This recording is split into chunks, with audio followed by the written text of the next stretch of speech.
Twongeye kubaha ikaze abadukurikiye kuri Ishuri TV. Ishuri TV ni ikigo cy'ikoranabuhanga kibagezaho amasomo n'ibiganiro bitandukanye muri electronics, muri basic electronics na advanced electronics. Tubaha ikaze rero mu mwese mwumva ikirimi cy'Ikinyarwanda, Abanyarwanda bari mu Rwanda, abari mu ntara zose uko ari enye ndetse n'abari mu mujyi wa Kigali, mwese turabasuhuje. Abanyarwanda bari mu mahanga abo twita aba diaspora, mwese tubaha ikaze kandi turabashuhuje. Abantu bumva ikirimi cy'Ikinyarwanda, Abarundi, Abakongomani, Abagande n'abandi bose babasha kumva ikirimi cy'Ikinyarwanda, turabasuhuje kandi tubahaye ikaze muri Ishuri Technology. Mu mwaka wa 2026 turizera ko impera z'umwaka wa 2025 zagenze neza, turizera ko iminsi mikuru yagenze neza kandi nibyo twabifurizaga. Twagiye tubivuga kenshi gatandukanye tubifuriza iminsi mikuru myiza, turizera rero ko byagenze neza. Dutangiye umwaka wa 2026 twizera ko mutangiye neza kandi intego cyangwa se vision cyangwa se imihigo mutangiranye umwaka wa 2026 muzayigeraho, kandi bisaba nyine gukora, bisaba gushyiramo imbaraga no gusenga Imana ikabiha umugisha. Turabifuriza rero ko imihigo mutangiranye muri 2026 izagenda neza. Hanyuma ikoranabuhanga niryo twivugiraho umunsi ku munsi, niryo dushyiramo imbaraga kuko naryo rifite umuvuduko munini. Turibaza ngo umuvuduko w'ikoranabuhanga muri 2025 twese twabonye inama zagiye ziba zitandukanye zigaragaza speed ikoranabuhanga ririho cyangwa se tekinoloji iriho, cyane cyane nk'inama tutabonye kubabwiraho cyangwa tutabonye kuvugaho yabereye muri Shanghai muri 2025 nyine mu kwa karindwi, yabereye mu Bushinwa mu kwa karindwi ku itariki 26, aho twagiye tureba uwitwa Geoffrey Hinton, umwe mu bahanga ndetse bivugwa ko ari we ushobora kuba uriho ukomeye mu bijyanye na artificial intelligence cyangwa se ibijyanye n'ubwenge buhangano. Hagiye agaragaza impungenge z'imikoreshereze itizewe ya AI n'ibigo biri kwishoramo imari bititaye cyangwa se bidashyize imbaraga mu kureba uko bajya bakontorora izo artificial intelligence zabo. Yagiye agaragaza impungenge zitandukanye ko bishobora kuzageza igihe AI zikabasha gukontorora abazikoresha kugira ngo abakoresha AI babe aribo bakomeza kuzikontorora, aho ngo zibabyaza umusaruro zikaba zabasha kubabyaza umusaruro ahubwo zibajyana mu bitari byo cyangwa se zibakontorora. Niyo mpamvu dutangira uyu mwaka turifuriza umuntu uwo ari we wese ukoresha artificial intelligence nka search engine cyangwa se nko gukora ubushakashatsi butandukanye ko akwiye kuyikoresha akora positive research cyangwa se ibintu biri positive, ibintu byiza. Ugashyiramo ubwenge muri bike iguhaye, nawe ugashyiramo ubwenge cyangwa se no mu buryo bwo kwibaza ugashyiramo uburyo bwo kumenya icyari ingenzi cyangwa se uburyo bwo kuyikoresha neza.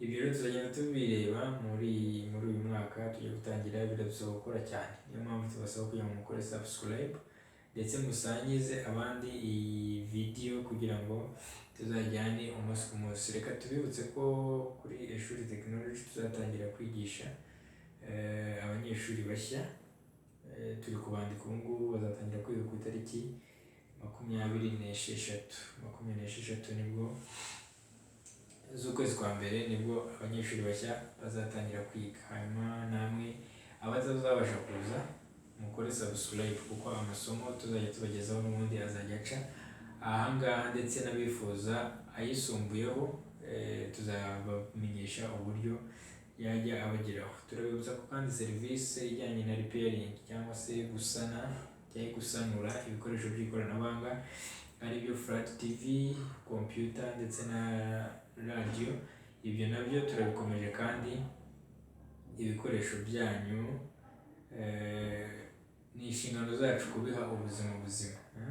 Igikoresho uzi ko gifite ikibazo tugane tugikore kandi gisubirane ubuzima, ndetse uretse no kugikora dutanga n'ubujyanama ku buryo ugomba kujya ucyitaho, aho nk'urugero abafite washing machine tubabwira uburyo bwo kuzitaho, fridge tubereka uburyo bwo kuzitaho, televiziyo tubereka uburyo bwo kuzitaho, ndetse no gukemura utubazo tw'ibanze, atari buri kibazo cyose kibaye ko wirukankira guhamagara umutekinisiye cyangwa wirukankira kubijyana mu batekinisiye. Nibyo ni byiza, abatekinisiye nicyo tuberaho kubafasha, ariko kandi si ngombwa ko buri kibazo cyose uhamagara umutekinisiye. Hari ubumenyi bw'ibanze wakabaye ufite ku bikoresho byawe ndetse n'uburyo bwo kubyitaho kugira ngo ubashe kubikemura, usevinge igihe, usevinge n'amafaranga wakabaye utanga. Niyo mpamvu rero tubasaba kugira ngo mukore subscribe. Iyo tuvuga ko twigisha, ntabwo twigisha gusa abanyeshuri bashaka kuba abatekinisiye cyangwa se abatekinisiye gusa, ahubwo dutanga n'amahugurwa kuri mwebwe mwese mudukurikiye kugira ngo mubashe kumenya uburyo bwo gukeyaringa cyangwa uburyo bwo kwita ku bikoresho byanyu by'ikoranabuhanga byo mu rugo. Reka rero tubasabe gukora subscribe ndetse musangize iyi video ku bandi, aho mu ntangiriro z'umwaka tugiye gutangirana no kuzana abatumirwa. Tugiye kujya tuzana abatumirwa baze babaganirize abari muri domaine za mekanike. Urabona ko muri iyi minsi dufite imodoka za hybrid nyinshi, ni ukuvuga ngo hari abamekanisiye bataramenya kuzikora. Tuzazana abatekinisiye cyangwa se abantu b'abenjeniyeri muri ibyo, babaganirize, bababwire uburyo bwo kwita ku modoka ziri hybrid, uburyo bwo kuzitaho kugira ngo ibibazo bya hato na hato mube mwabyirinda, ndetse n'ibyabaye ibyo kujyana mu igaraje bijyayo, ariko ugire n'ubumenyi bwo kubasha kwikemurira ibibazo bimwe na bimwe. Tuzazana abakora ama washing machine, tuzazana abakora ama water dispensers, donc ibikoresho byose by'ikoranabuhanga. Turi hano kugira ngo tubafashe kubyitaho, ibibazo by'ibanze mubyikemurire, ibyo mutabasha kwikemurira aba ari byo muzana, ndetse ushobora no kubimenya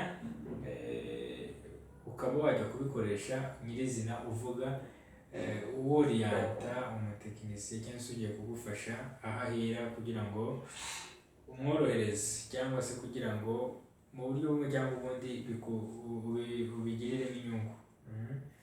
Reka rero tubashimire mwe mukomeje kudukurikira, tubinginga tubasaba gukora subscribe kugira ngo tugire umubare munini w'abadukurikira, tugire umuryango mugari, hanyuma tujye dutanga aya masomo, tujye dutanga ubumenyi, ndetse n'abatumirwa bajye baza babona ko bagiye kuri big platform, kuri platform ifite abantu bayikurikiye benshi, kugira ngo undi munsi wa none twe dushobora kuba byinshi ku bijyanye na televiziyo, kuko nibyo dukora cyane kuruta ibindi mu ikoranabuhanga. Ikibazo cyose cya televiziyo kigeze mu maboko yacu, tumekinga sure ko igisubizo kikibonye kandi igisubizo cyizewe.